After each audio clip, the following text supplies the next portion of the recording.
One night in Buenos Aires, Argentina, a woman named Clara was home alone, waiting for her husband Juan to return. Everything felt normal until she heard something impossible. A voice, low and mysterious, rising up from the drain of her kitchen sink. And that voice told her it wanted to kill her. Terrified, Clara couldn't even bring herself to cook dinner. She just sat there, frozen, listening to the house. When Juan finally came home, she told him everything. But when he leaned over the sink and listened, there was nothing, just silence. The next morning, around 5 a.m, Clara stepped into the bathroom. Juan, still half asleep, was jolted awake by a heavy pounding inside the walls.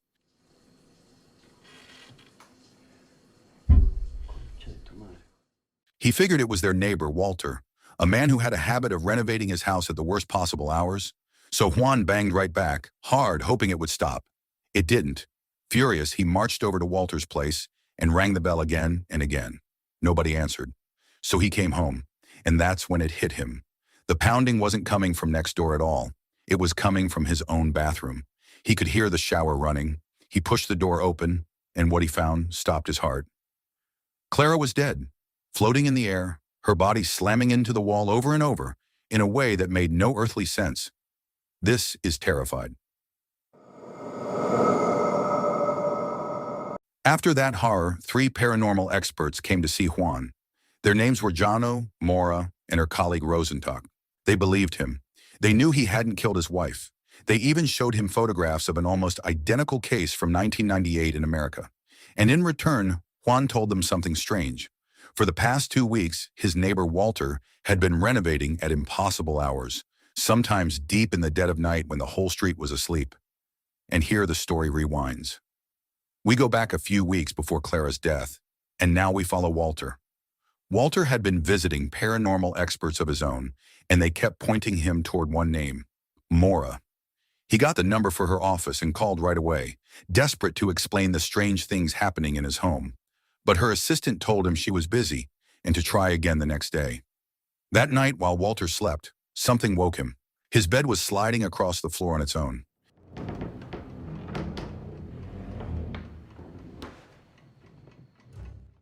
He lived alone, so this should have been impossible. Again and again he checked underneath, certain something was hiding there, watching him. He never realized just how right he was. Somehow he survived the night and managed a few hours of sleep.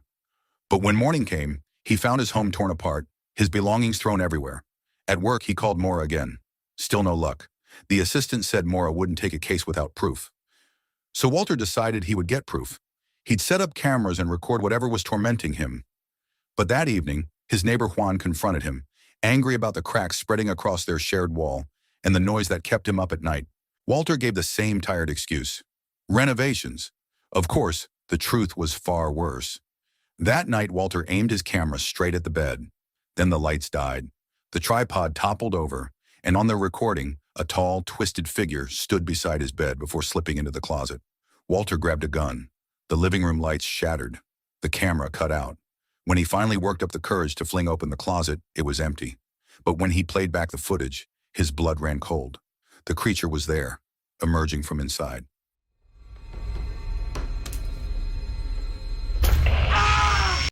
The next morning, a small neighborhood boy named Nino came by, wanting a drink from Walter's garden tap. Walter snapped at him and chased him off. And as the boy walked away, distracted, he never saw the car coming. It struck him instantly. His mother, Alicia, was shattered.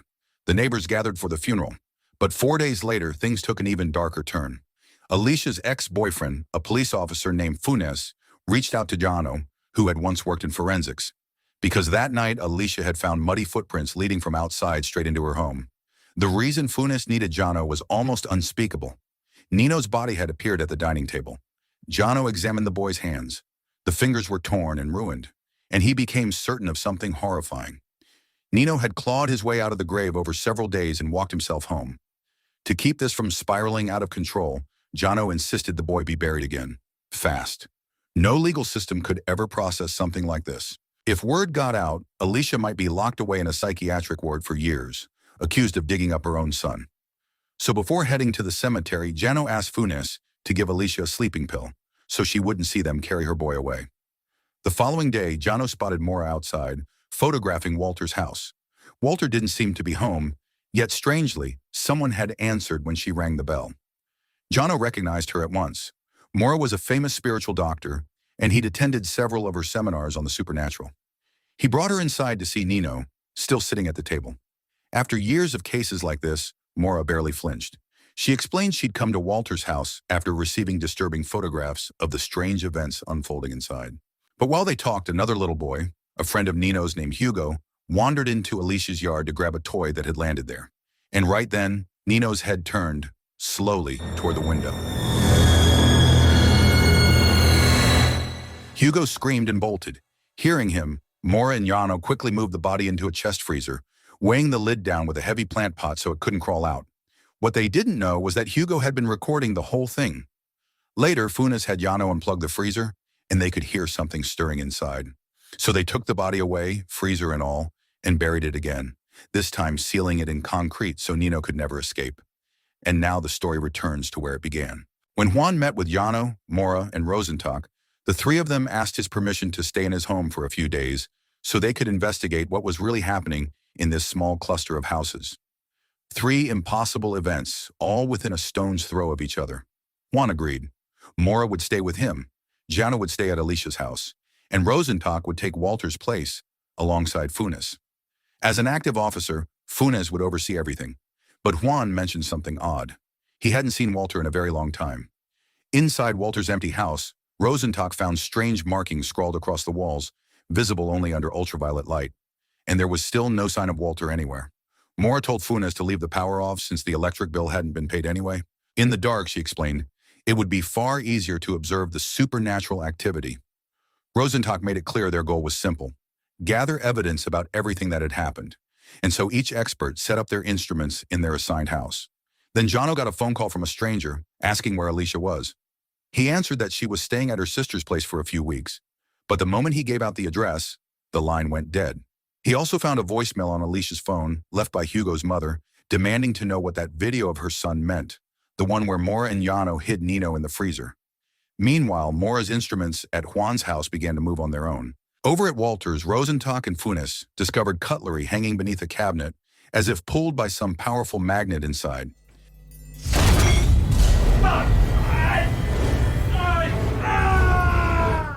Then other objects began to float and drift through the air. The same thing was happening at Alicia's house. To Rosenstock, it all pointed to one conclusion: Walter's house was the center of everything. The terror got to Funes. He called Jono, ready to leave early.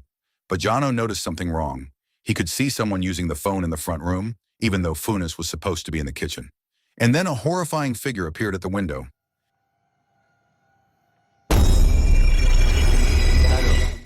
Back at Juan's place, Maura became convinced the entity was tied to water. Every time she poured water into her device or turned on a tap, her detector reacted. She moved on to examine a massive crack in the wall. At Walter's house, Rosenstock revealed his own discovery.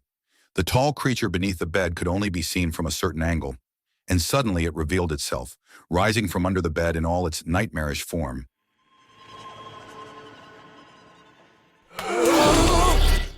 Funes, completely terrified, ran for Alicia's house. But Jono wasn't there, just shattered glass everywhere. And then he heard a faint, muffled scream coming from inside the glass cabinet.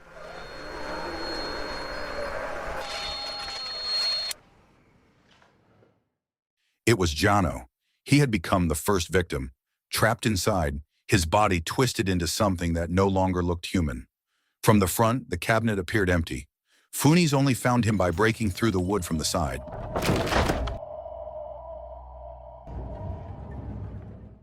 Back at the house, Maura saw something too. The figure of Walter, trapped inside the crack in the wall, just like Jono. Moments later, Funes reached her and told her about Jono's condition.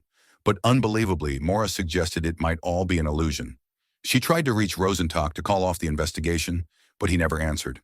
Then Maura laid out the truth. The entity lived in a different dimension. Just as Rosenstock suspected, Walter's house was the source of it all.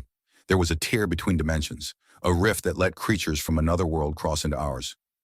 Water, she explained, was how they traveled, how they communicated, even how they reproduced. And they could take over human bodies. That was how Nino's corpse had walked itself home, which meant these creatures could only be seen from exactly the right angle, a different perspective. because the very material of their bodies belonged to another world. But then it came for Mora. Her neck snapped in an instant, and she was dragged into the crack. The shock was too much for Funes, and his heart gave out. By some miracle, he survived. But without him noticing, a strange monster slipped out of the rift. And elsewhere, Rosentock's fate looked just as grim as a door swung open behind him and something began to move. Once Funes steadied himself, he tried to call for help, but his phone battery was dead. Then the table and chairs slid across the floor, pulled toward the wall, where the crack had widened into a gaping hole. The creature appeared once more, and once more it vanished. Then Alicia arrived. She believed Funes and the others had been plotting something because she'd finally seen Hugo's video, the one of Mora and Yano hiding her son in the freezer. All Funes could say was that they'd hidden and buried Nino for her own good. Then he begged her to take him to a hospital, struggling to breathe after his heart attack. But when he climbed into the car, he froze. Alicia had dug up her son and placed his body in the back seat. Funes scrambled into his own car, desperate to escape. And then the figure of Mora appeared, monstrous and broken, charging straight at him.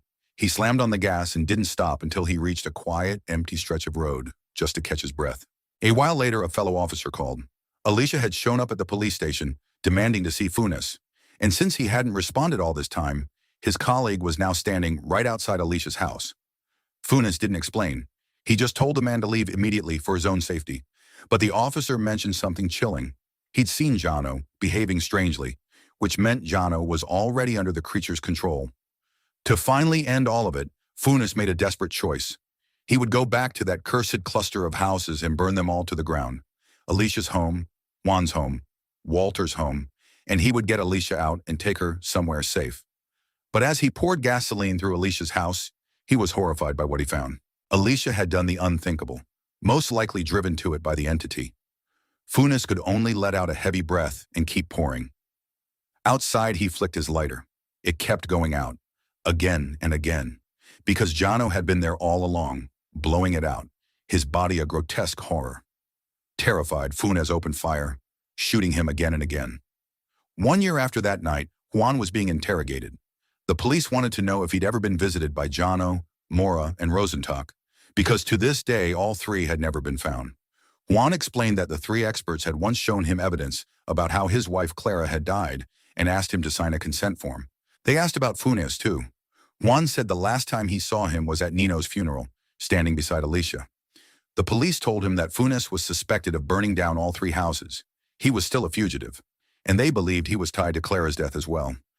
But then Juan pointed toward the door behind the three officers. He said Rosentock was standing right there, with a burned face, except no one else could see him, only Juan. And a moment later, a chair began to slide slowly across the floor, until it rose into the air and flew straight at the camera.